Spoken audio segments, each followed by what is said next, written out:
Hivi ndio vitu ambavyo vinashusha sana kinga zetu za mwili. Vitu ambavyo vinashusha kinga ya mwili ni kama vile unywaji wa pombe pamoja na uvutaji wa sigara. Hivi vitu vinashusha kinga ya mwili. Lakini pia kama haufanyi mazoezi, yani mwili wako hauko active, yani umekaa tu sehemu moja, hausogei, mwili umekaa tu, hii pia inapelekea kinga za mwili kushuka. Lakini kitu cha tatu ni msongo wa mawazo wa kupitiliza. Hii inapelekea kinga za mwili kushuka sana. Lakini kitu kingine ambacho kinashusha sana kinga ya mwili ni kulala masaa chini ya 7 mpaka 8. Hii pia inashusha kinga ya mwili. Lakini pia ulaji wetu, vyakula tunavyovipenda ndio vyakula ambavyo vinatuumiza. Lakini kitu kingine ambacho kinashusha kinga za mwili ni maambukizi mbalimbali. Kwa mfano homa ya ini, maambukizi kama ukimwi, maambukizi kama maambukizi ya magonjwa mbalimbali. Lakini pia kitu kingine ni matibabu mbalimbali kama vile matibabu ya chemotherapy, matibabu namaanisha matibabu yale ya saratani, ya mionzi au ya vidonge.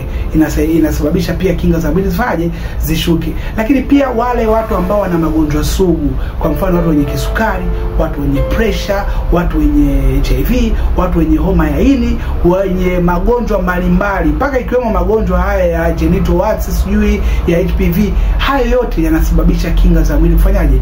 Kushuka sana. Sawa? Lakini pia ulaji wa vitu vyenye sukari sana. Hivi vinachangia sana kushusha kinga za mwili. Sasa inawezekana hapo mwanzo ulikuwa unajiuliza kwa nini sasa mimi naumwa?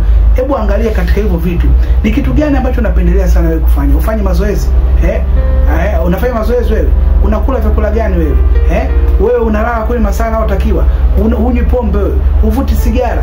Utoja ujikuta kwenye hilo kundi kuna sehemu wewe upo ambayo inasababisha kinga za mwili kufanyaje?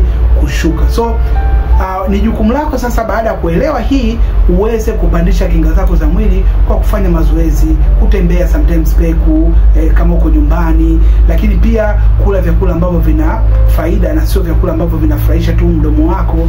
Lakini pia kuhakikisha unatumia virutubisho, unatumia vitu kama vile mtindi, unatumia vitu mbalimbali ambavyo vitasaidia kuweza kutoa sumu na kupandisha kinga zako za mwili.